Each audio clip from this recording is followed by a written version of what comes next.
Yes, I can, thank you.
Members of the Council, ladies and gentlemen, please be upstanding for His Worshipful, the Mayor of Chorley, Councillor Alistair Morwood.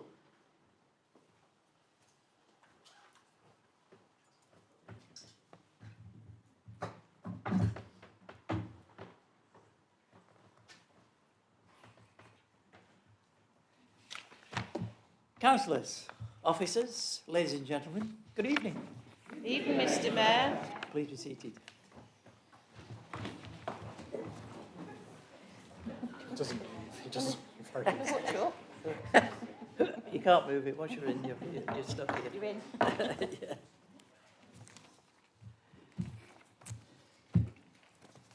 Thank you everyone for attending this meeting.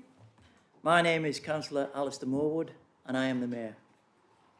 Members of the public are welcome to observe the proceedings on YouTube. And due to regulations, only those members physically present are able to vote.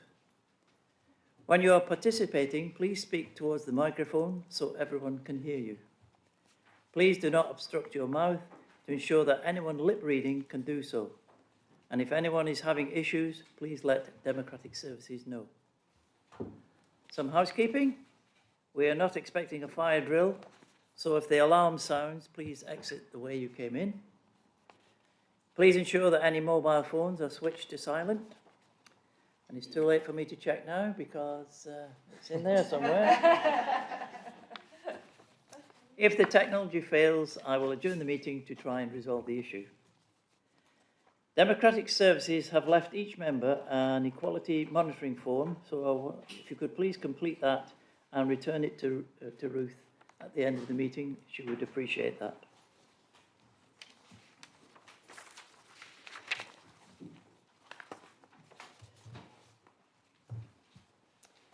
Apologies. Thank you. We have apologies from councillors Danny G, Kim Snape and Roy Lees. Are there any other from the floor? Well, just myself for a screen, I apologise as well. Oh, right, oh yes. Thank you.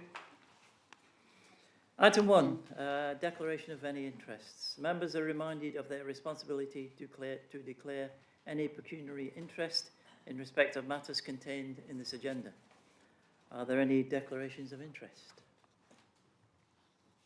No, thank you. Item 2, minutes, pages 5 to 20. This item is for decision. First of all, are there any issues to raise on the accuracy of the minutes? Excellent. So, Councillor Bradley, could you please present the minutes? Thank you, Mr Mayor. Can I propose that the minutes of the last meeting of this council are taken as a true and correct record? Thank you, Mr Mayor. Thank you. Councillor Wilson, can you second? Seconded, Mr Mayor. Thank you. This is for decision, so all those for, please show. Thank you. Anyone against? Any abstentions? Thank you. Item 3, mayoral announcements. I'll stand for this. I'll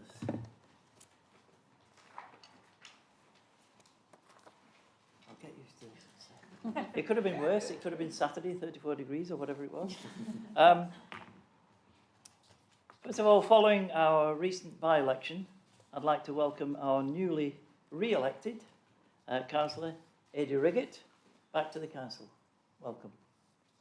And just before I go on to the dates for the diary, I just thought I'd sort of acquaint you with and tell you about how we have been really pleased with the Mayoress and myself. I just thought I'd fill you in on the things we've been up to, one or two things we've been up to before we go on to what's happening in the future. And we've been amazed and pleased with all 42 events that we've attended so far. Wow. So we're doing well. Just thought I'd let you know. Yeah, thanks for that. You would expect us at this time of year, we go to quite a number of civics in May and June, of mayors across Lancashire and town mayors, so there's quite a lot of that. But what, of course, is really enjoyable is the other, maybe the smaller events that we go to. So we've met many, many people from about 3 years old to far older than that. We've been to school groups, to garden groups, retirement homes, Carnival Morris dancers. Who would have thought? Do you know all those from Coppell? Did you know you've had Carnival Morris dancers there for 100 years? It's been, most of it, well, all of it has been very enjoyable, very interesting, and sometimes quite emotional. We've been to St Catherine's quite a number of times. We went to the hospital celebrating the NHS birthday. So that's it's been quite interesting and quite humbling at times. So we've done everything from these great events, civic events, to standing in the rain at Tesco car parks in the pouring rain, watching the fire brigade extricate people from a crashed car. Absolutely amazing. And I'm sure they've been practicing quite a lot, sadly, these last few weeks when we seem to get the crashes on the M6 more often than we should.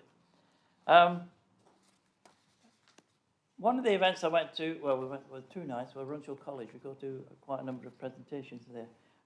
But I was pleased to go to the Apprenticeship Awards, where Sarah Walker was awarded Apprentice of the Year for her work in customer services. And she just happens to work for Chorley and South Ribble. So it was really pleasing to meet her and get that award to her 2 weeks ago, on the 1st of July, we started off the day at the Pals Memorial laying wreaths, because that's the Battle of the Somme, and that's when the Pals went over the top, and many, of course, you'll know the story of the Somme. And then we had a short break, and then we decided we'd walk around the market and the various shops around it, introducing ourselves to a lot of the people that we've been shopping with for the last 30, 40 years. And then we told them, you know, I'm being the mayor. They said, you'll have to come round and say hello in the chains. So we did. It was very enjoyable. But sadly, it was the day that we found out that Malcolm Allen had died. So I just want to take this opportunity today, give our condolences to Malcolm's family and his friends, a stalwart of Chorley, the retail business in Chorley, and he will sadly be missed by individuals. I know some of you put on Facebook, remembering your times when it might have been your first record or buying tickets for events and so forth. So I send the mayoress and myself condolences, and I'm sure on behalf of the council, I know the leader has put out statements and so forth. This is also the book of condolence for Malcolm. And it says here, thank you for the reminder, there is a book of condolence that has been sent, and of course his funeral is tomorrow. So if members, anybody, of course, would like to sign that book, perhaps at the end of the meeting, you might want to say a few words, entirely up to you. So with that, I shall move on to the agenda. But I just thought I'd fill you in, because it's been quite fascinating this last few weeks. So, dates for the diary. The charity cricket match has been set for Friday the 29th of August. And the leader, it says here,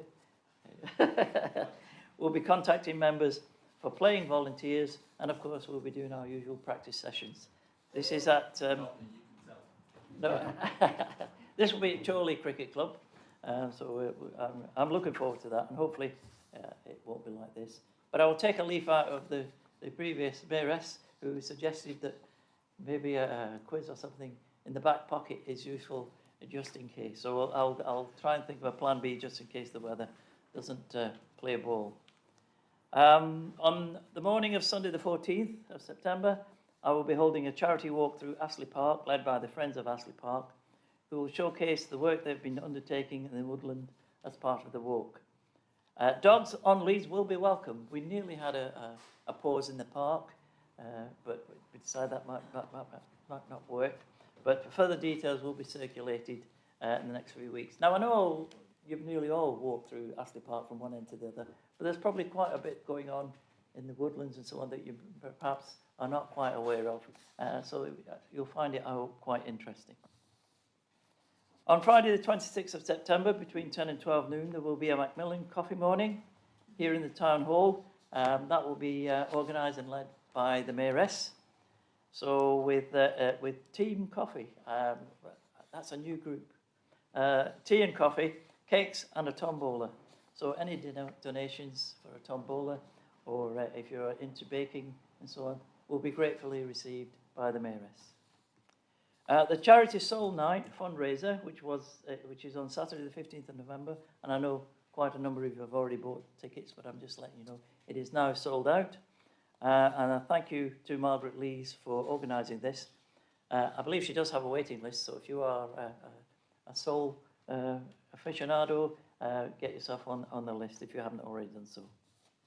And then the biggie, because I know Councillor Bradley has been waiting for this announcement.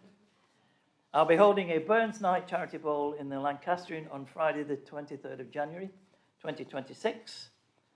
There will be haggis, whiskey, pipers, poetry, music, song, followed by a Scottish ceilidh. And I assure you it will be a night to remember. A number of you have been to some of my previous Burns Nights.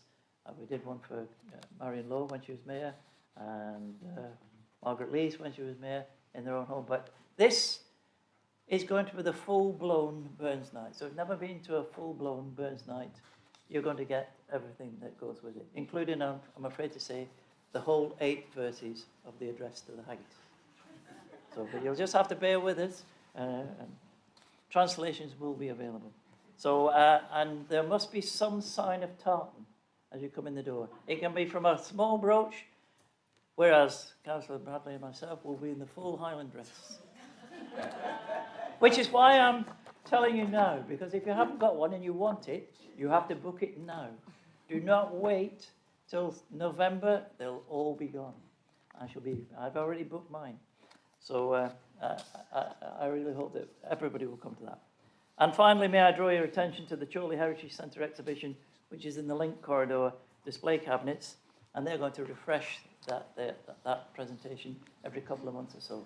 As you know, that's one of the charities. They're we're trying to raise money for their Blue Plaque Trail, and eventually they're looking for somewhere to put some of the things you're going to see in that cabinet. The basement, I'm told, is half of it is full of Chorley heritage materials. There's amazing stuff down there, and they're going to sort of show off some of it.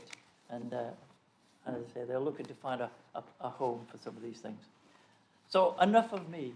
So I hope, thank you for bearing with me for that, and we'll move on now to item 4. So item 4, public questions, pages 101 to 102 in your follow-up pack.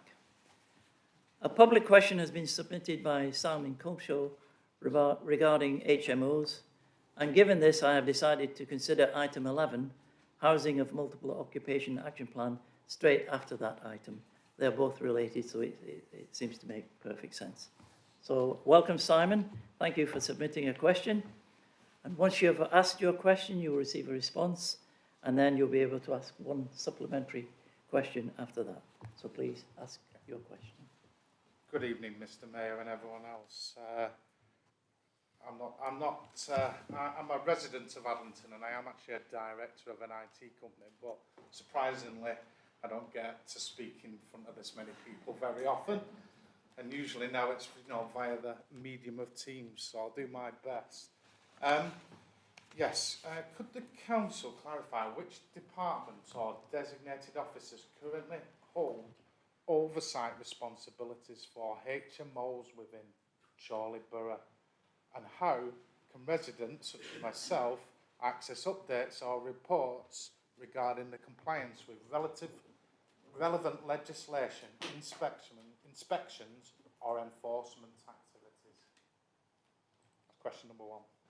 Do you want to take that each part, Councillor Wilson? Entirely in your hands, Mr. Mayor. If you want to do it one by one, I'll do it one by one. If you One want by to one, if that's fine. Whichever's easiest for you. Yep. So first of all, thank you to Mr. Culshaw for submitting the questions and raising this issue, and also all the work that he's done in Addington in particular in terms of raising awareness of this issue, which is obviously very important to local people. In terms of the question, the primary responsibility of HMOs lies with environmental health, so that's led by the Director of Communities and Leisure. So the way that then splits in terms of responsibility, you've got the powers that we have split into 2 teams. So we've got the planning side and we've got the licensing side. So ultimately, the planning side comes under the Director of for Property and Planning, and the licensing work comes under the Director of Communities, as I just mentioned, and Leisure. So that's where the responsibility sits. In terms of the planning, that would cover issues such as Article 4s, which we'll debate and discuss a little later. And the licensing, again, as I say, comes under the communities team. So that's there to ensure that the housing standards are maintained and the amenities and everything else is suitable for the properties in question. In terms of residents finding out and keeping up to date and being notified of what's happening, obviously, if there's any specific questions about specific property that residents have, they can contact the council, the contact centre, or contact Environmental Health directly at their email address, so that can be done online or in person.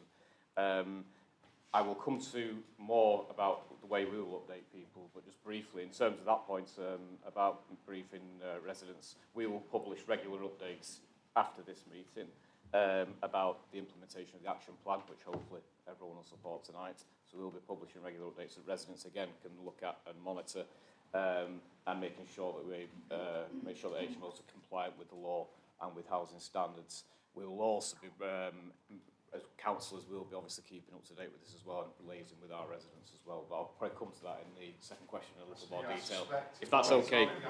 But I will Yeah, ask. Just for clarity, I will. there are three parts to the question. Yes. So it's Neatly done.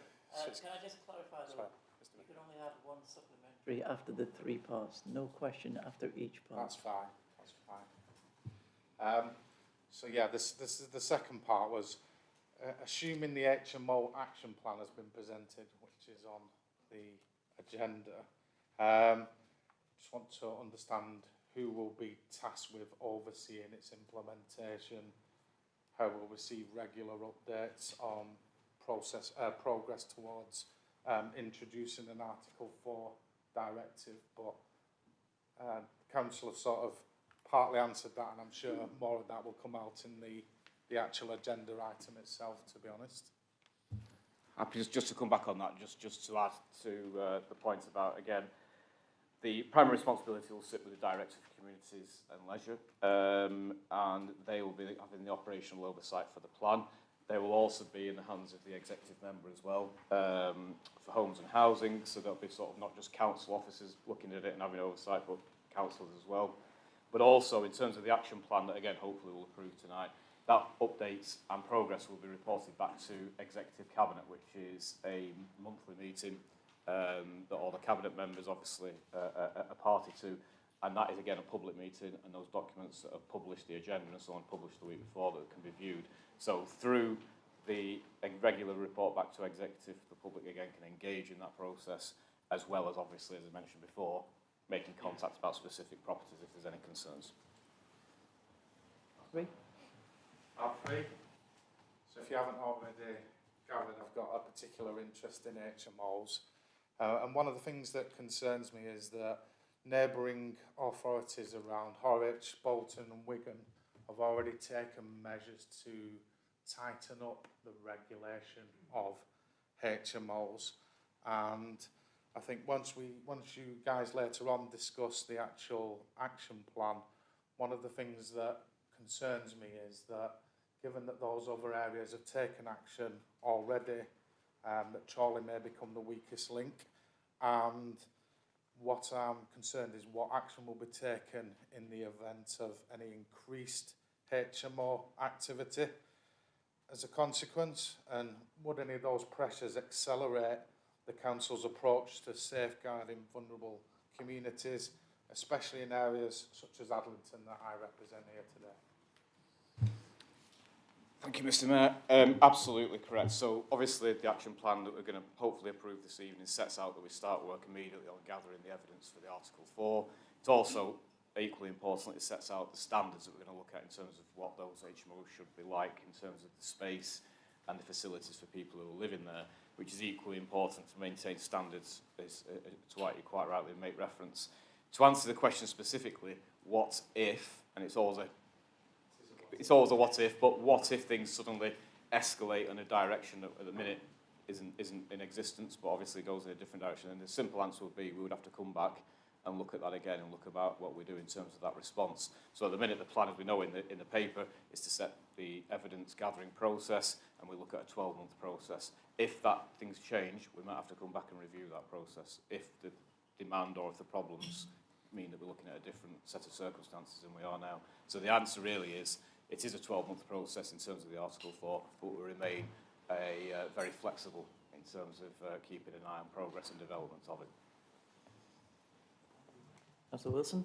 Simon, have you any supplementary question? I have a supplementary question. Just a supplementary quick statement is that I am advocating and supporting a petition regarding Article 4, and I have submitted that, and we will be trying to increase the number of signatures on that too. Thank you very much for your time. Thank you, Simon.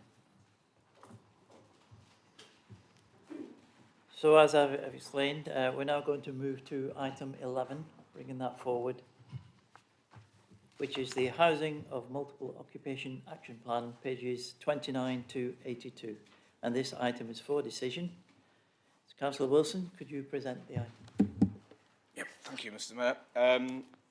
As we all know, as we've just discussed, obviously the rise in the number of HMOs in local communities not just in Chorley, but as we've seen in other parts of the county, in other parts of the northwest of England, across the whole country, is now presenting a far greater challenge for local authorities.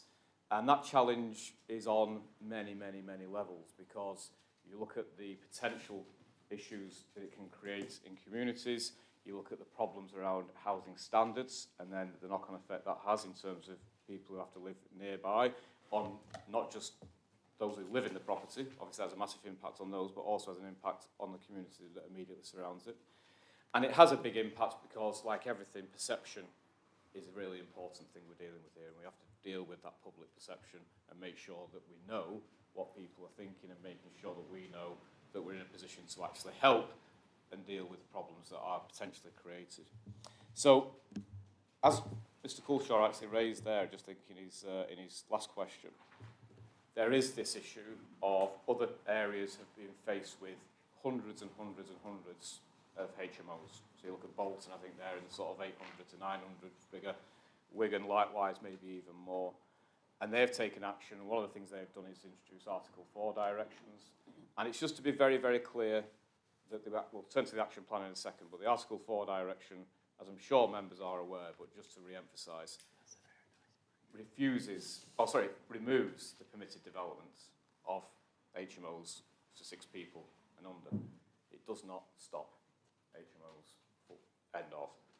So we have to keep that bear that in mind. But I still think, and we believe, and myself and the leader have discussed this, that it is still a very, very important step to take in order to give us the control, or as much control as we can, in terms of the standards, in terms of where they are located, in terms of whether they're appropriate development within our local communities. So it is an important step, Mr. Mayor.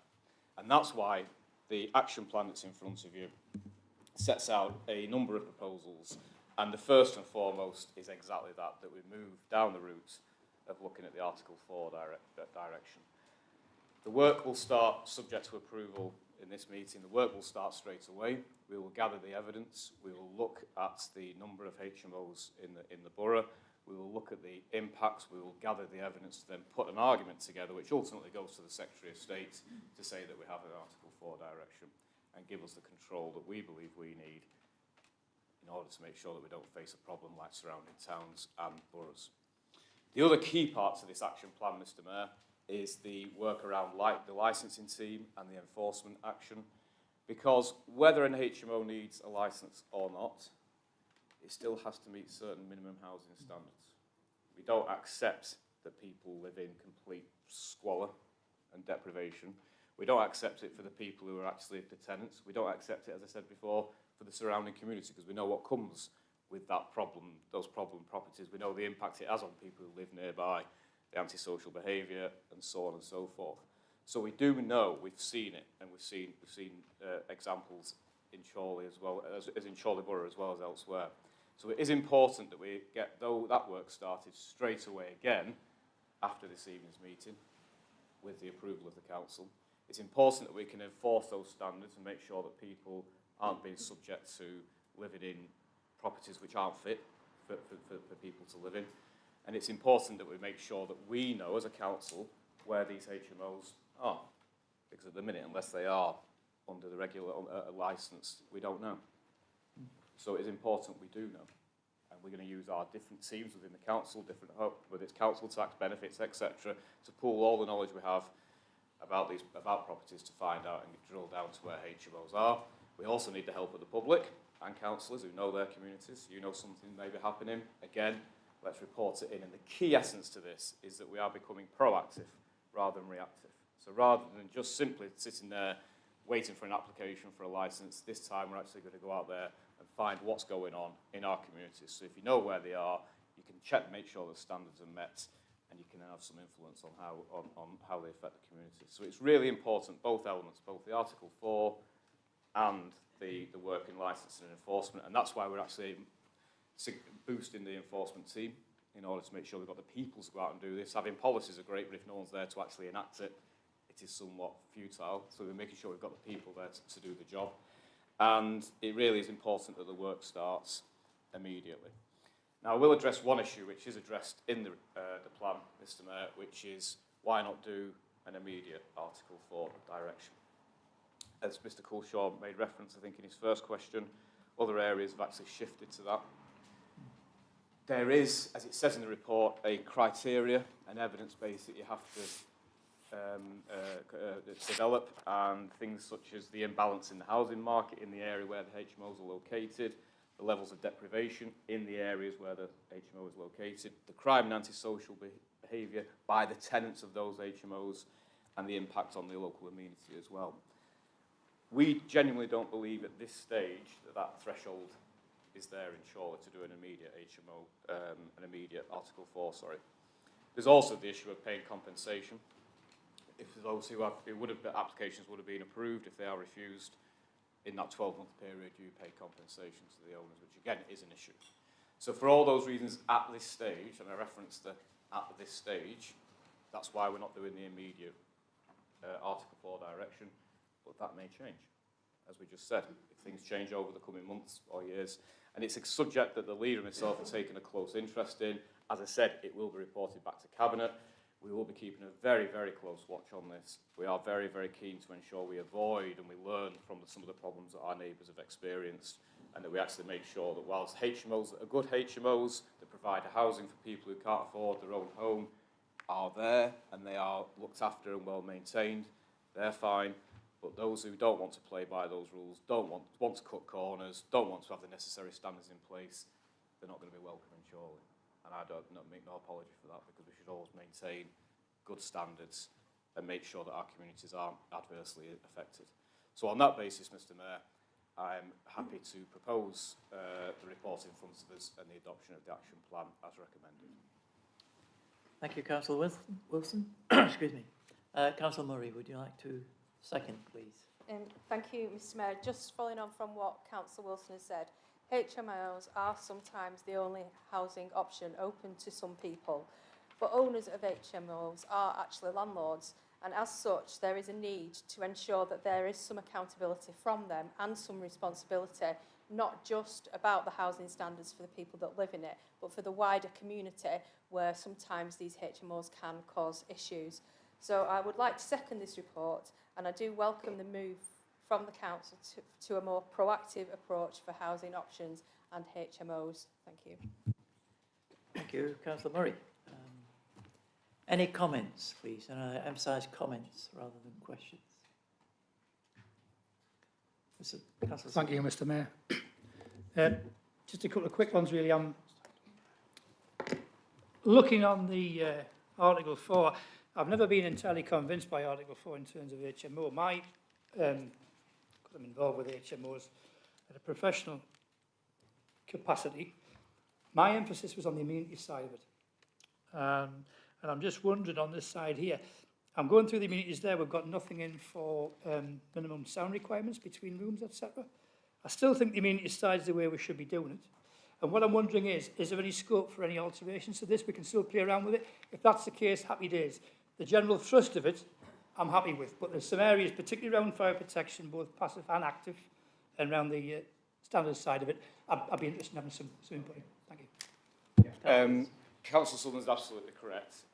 It is about nailing down all those issues, and it does say in the report that one of the things we're looking at as part of the action plan isn't just about imposing standards, but actually learning from other authorities about the length and breadth of what you need to be looking at in terms of the standards. So in terms of to answer your question, is that flexible and can we add things in? So absolutely yes, and that's part of the work we'll be undertaken straight after this evening if we approve the report. Yeah. Back on that, thank you for that, Councillor Wilson. Is this another comment? Sorry? Is it a comment or a It's question? another question on the back, actually. Okay. And that is I'll on allow the... you one more. Go on. That's very kind of you, Mr Mayor. Thank you. Appreciate that. I'm honoured. The other one was is apart from the amenity side of it, is actually the community side of it as well. I.e. the fact that there's a lot of landlords putting these HMOs forward, and I completely agree with Councillor Murray what you said in terms of some people do require this type of housing. Again, having dealt with these sort of things, I think it's also been mentioned we should be pushing the community side of it, which is basically, dear Mr Landlord, we will be watching you. You do realise what the standards are in Chorley, and don't just assume because you can come in and abide by what we've said here, we won't be watching you, because we will. we need to make it clear to anybody who wishes to set up an HMO in this area that there are standards required within Chorley Borough, and we will be looking to you and in terms of how you run that, and we will be enforcing action against you. Thank you, Mr. Mayor. You mean- don't need to answer that if you don't want. I mean, I agree. I think, Yeah, I agree. I that's think we exactly what agree, we're doing. yes. Yeah. If there are no further comments, we'll move to the vote. These are the recommendations as in paragraphs 2, 3, 4 and 5. So all those 4, please show. Thank you. Against? Abstentions? Thank you. That is carried. Thank you very much. We now come back into the order of the agenda, so we go back to item 5, which is the Returning Officer's Report, pages 21 to 22, and this item is for noting. Chris, as Returning Officer, can you present the report? Straightforward, it's to report to the council that following the election held on the 26th of June, that Aidy Riggett was elected as the councillor for the Buckshaw and Whittle ward. Councillor Bradley, can you propose the recommendation? I can propose a recommendation, Mr. Mayor, as I don't think I can veto it, and it's not often that words fail me, Mr. Mayor, but welcome back to Councillor Riggett, but yes, part 2. Oh. Return. Councillor Wilson, can you second that recommendation? Of course. I know you. Would you, Councillor Riggett? Yes. Would you care to Thank you, speak? Mr. Mayor, and I'm incredibly touched by those statements from Councillor Bradley, Councillor Wilson. I would like to congratulate you on your appointment. Sorry. I beg your pardon. I understand the order. I would like to just congratulate you on your appointment and also the Deputy Mayor on your appointment. I know you'll both be great ambassadors for the people of Chorley.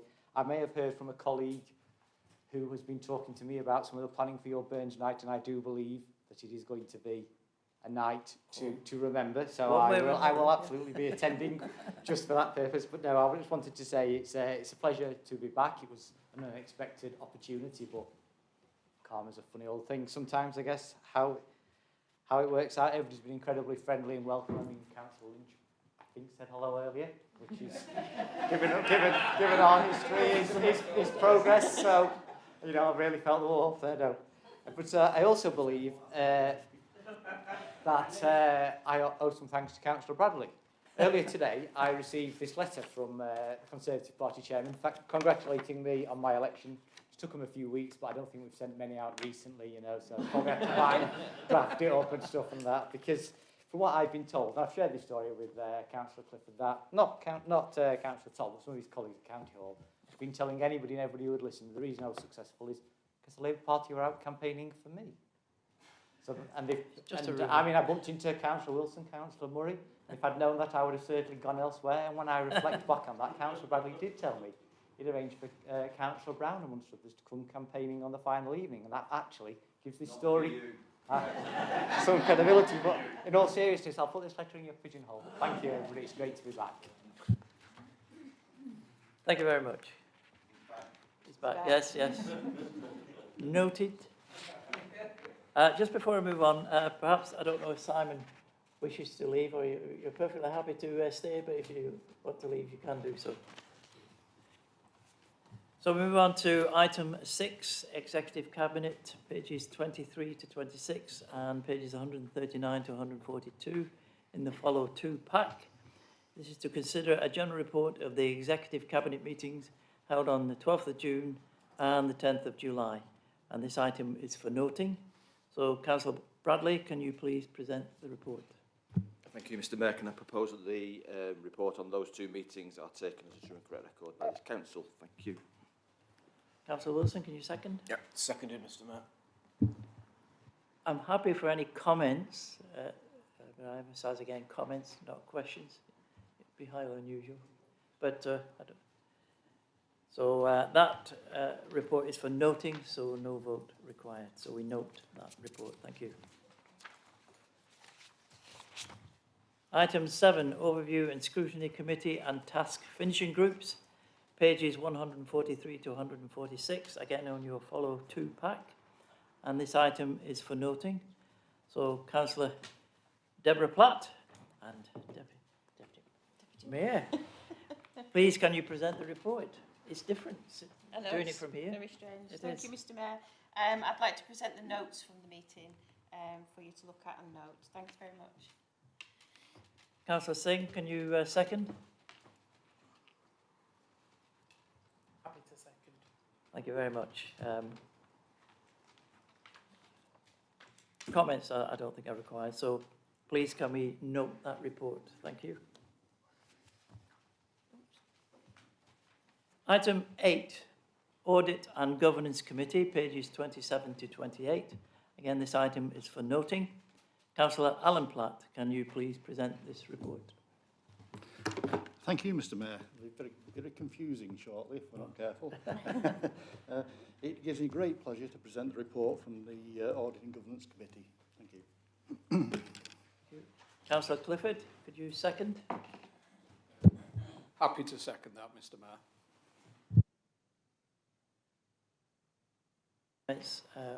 We're happy to note that report, if we can note it. Thank you.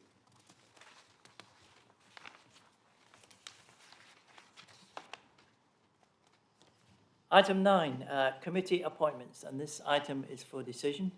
Councillor Bradley, can you present the amendments to the committees, please? Thank you, Mr Mayor. Yes, and can I take this time chance to propose the following recommendations for changes to committee appointments. For General Purposes Committee, the appointments of Councillor Aaron Beaver. For the Governance Committee, Councillor Michelle Beach. For Member Support Working Group, Councillor Julia Berry. And for the Local Working Group, Councillor Jean Sherwood. And I presume we're taking these as a slate, Mr Mayor, but also to confirm that Councillors Michelle Beach and Jean Sherwood are now reserves on Planning Committee rather than full members, following the reduction from 13 to 11 as part of the new constitution. And I was expecting, Mr Mayor, a slight change around the opposition appointments, but obviously Councillor Riggett is taking a sabbatical before he starts his first work. But I will leave that to the Conservative group to decide what they do. Thank you, Mr Mayor. Thank you, Councillor Bradley. Councillor Wilson, can you second? Yep, please? happy to second, Mr Mayor. Thank you very much. Any comments? Councillor Alan Platt. Thank you, Mr Mayor. Could I just qualify that Councillor Beach is actually joining the Audit and Governance Committee rather than the Governance Committee? Apologies, Mr Mayor, I just read that was in I feel like thinking about it, but I will change in the future. Thank you. That's the excuse I use. Right, can we move to the vote, please? So the recommendations are, as explained by Councillor Bradley, General Purposes Committee, Governance Committee, members, and of course with that correction, yes. Members Support Working Group, Local Plan Working Group, and the change in the Planning Committee. All those four, please show. Thank you. Anyone against? Abstentions? Thank you. Item 10, Chorley Council Annual Performance Report 24-25, pages 103 to 136 in your pack. This item is for noting. So, Councillor Wilson, please can you present this item? Thank you, Mr Mayor. The report in front of you sets out another year of very, very busy activity on behalf of the council, and also backed up with a lot of achievements and a lot of delivery on behalf of our residents. With the exception of the dodgy guy on the introduction, the document is nice and colourful and easy to read, but it sets out very clearly the main achievements this year for the council. And you know, it is very important that we do set ourselves the task at the November corporate strategy meeting to be ambitious, to stretch ourselves as a council in terms of what we want to deliver on behalf of residents, and to make sure that we're dealing with the priorities that people bring forward to us as councillors and this administration. And I do believe that this past 12 months has been overall another success in terms of that delivery, in particular supporting people who are most in need and supporting people to actually manage with things such as cost of living and dealing with families and all sorts of challenges that people face. And if I'm not going to go through every achievement, Mr Mayor, because we'll be here a long time and people are certainly capable of reading it all themselves as many times as they wish. But I think there are just a couple of highlights that I'd like to point out. And I think as I say, it's that supporting people in their local communities, in their homes, supporting families. And if we just look at some of the work that's been done, we do have, we've supported over 500 households with right energy costs and sort of advice and actual practical support to help them deal with the rising energy costs. We've spent £1.2 million supporting 193 grants for under the Disabled Facilities grant, supporting people to stay and live in their own home, which is massively, massively important. We've supported over 17,000 households through the Household Support Fund, and we've also, with the social prescribing team, have supported over 1,100 residents. And actually that work, which has been very pioneering for this council, was nominated for an award recently in the Municipal Journal. So these are the things that we've done to support people in local communities, and it's something we should be proud of. We've also continued our drive on creating jobs and supporting economic development, and I think as a result of our interventions, another 300 jobs have been created this year. We've secured that £20 million from the government for the town centre redevelopment over the road, which will be starting later this year. That's going to be a huge transformation again for Chorley, and hopefully to bring more people into the centre. And then on other works, we've worked on the bus station. We've made that, again, improved the toilet facilities. We've improved the signage. We've improved, well, we've even got a green wall. So everything's improved at the bus station. But again, it's making it more attractive and more friendly for people to use. And then on the environmental picture, we've continued our tree planting. We've another 27,000 trees planted this year. We've replaced 72 of the 84 bush shelters we said we would replace. So again, well ahead of target there, thanks to Councillor Lowe's team. And again, that's important in terms of making sure people can use public transport. And then on a broader context, we've delivered our local plan, which, as we all know, is vastly, really, really important. And as Councillor Bradley, I think, quoted Councillor Goldsworthy, it takes longer than you want, it costs more than you want, and it frustrates the hell out of you. And all those three factors are absolutely true. We've now got to that point where the plan has been submitted to the inspector. We are moving in the right direction. We are hopefully going to be able to make sure that our future development is sustainable, and we can actually make sure that communities evolve around the sort of developments and make sure that we don't also have overdevelopment in certain areas. So that's really, really important to make sure we're protecting residents as well. And then on a broad theme again, we've introduced our destination management plan, which is about promoting Chorley and about promoting what's the best of Chorley, and making sure that our events team and the events themselves, such as the Flower Show and Chorley Live and other events, continue to be a success. So I do want to say thank you to all our officers who work on these schemes, who make it all possible. Thank you to the members who continue to feed in ideas and set the agenda, and we set our corporate plan. Our work has already begun for next year. Hopefully we'll continue with this rate of delivery. But I'm very pleased to present this report, Mr Mayor, and again reflect on the successes that we've achieved in the last 12 months. Thank you, Councillor Wilson. Councillor Bradley, can you second, please? I'm delighted to second that, Mr Mayor. And those members who were at Cabinet last week and have read the reports at Cabinet last week and the feedback, this report says a lot of great things are happening in Chorley. It's an internal report. Are we just slapping ourselves on the back, Mr Mayor? No, we're not, because we recently had a peer review earlier this year, which reported back, and as I presented to Cabinet last week, those comments from our external reviewers, who are councillors and council officers from other parts of the country, were effectively, Mr Mayor, rave reviews. They mentioned things about a fantastic council with great staff, with a can-do attitude, responsive to residents, doing more than what your average district does. Okay? That's not us saying that, that's external. That replicates what's in this report, Mr Mayor. The fact that we're engaged with our communities, going back to the question from the gentleman earlier, we are engaged with our communities. We want to be responsive to those communities. We don't just want to say we should do this. We want to listen to what communities want and then do what they ask us to do. And therefore, we are making a difference, I believe. But I hate to break it to you, Mr Mayor, there is always more to do. It is not a perfect world in Chorley. It's not a perfect world anywhere. But there is more to do. We have a good, solid base to build on. Chorley is doing better than a lot of our neighbours. We are experiencing the same problems as many of our neighbours, but we are responding to it better. And the way we do that is by having reports like this that point to what we're doing, pick out the bits that we're doing well, do more of it, try and address some new points to deal with new issues that creep up. And a few years ago, we were talking about private rented sector compared to housing association houses. Now it's HMOs. Next year it'll be something else because the world keeps chucking problems our way.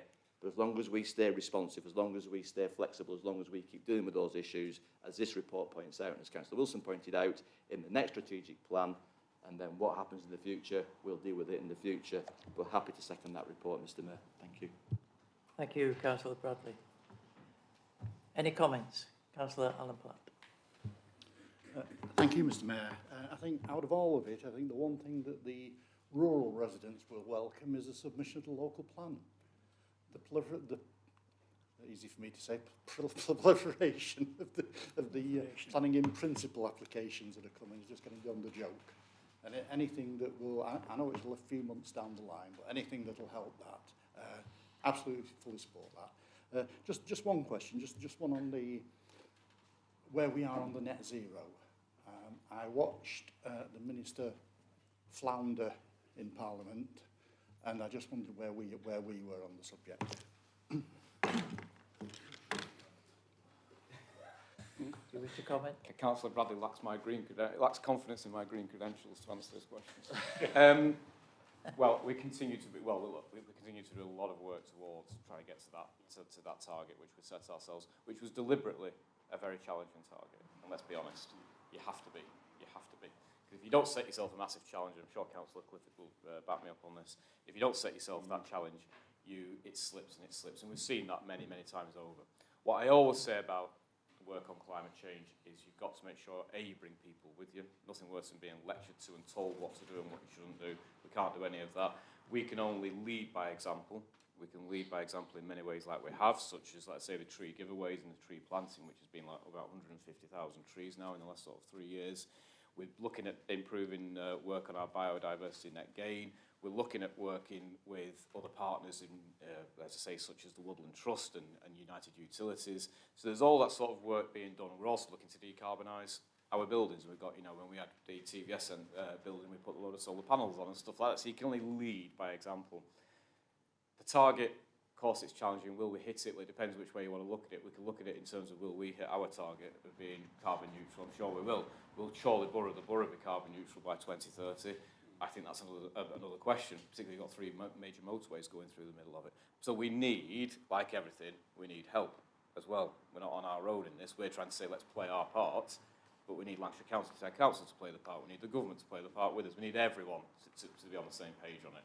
And I don't think anyone denies there's a problem or doesn't believe they should be dealing with this problem. It's how you do it and how you achieve it. And one thing you can't do is penalise people in that process. You've got to encourage, support and help and bring them along with you. And that's the way you've got to do it. Thanks for the response, Councillor Wilson.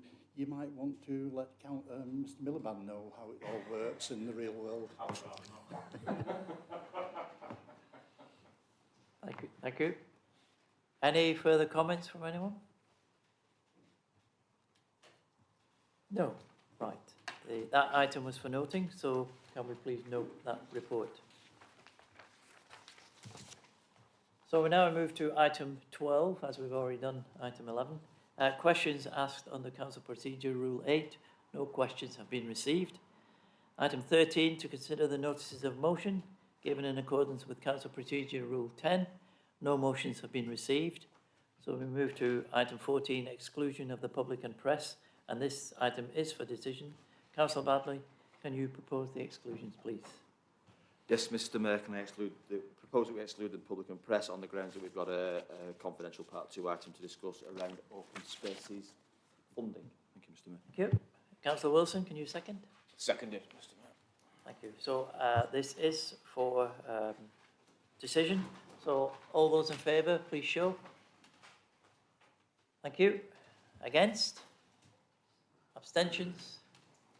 People are moving as we speak. So if the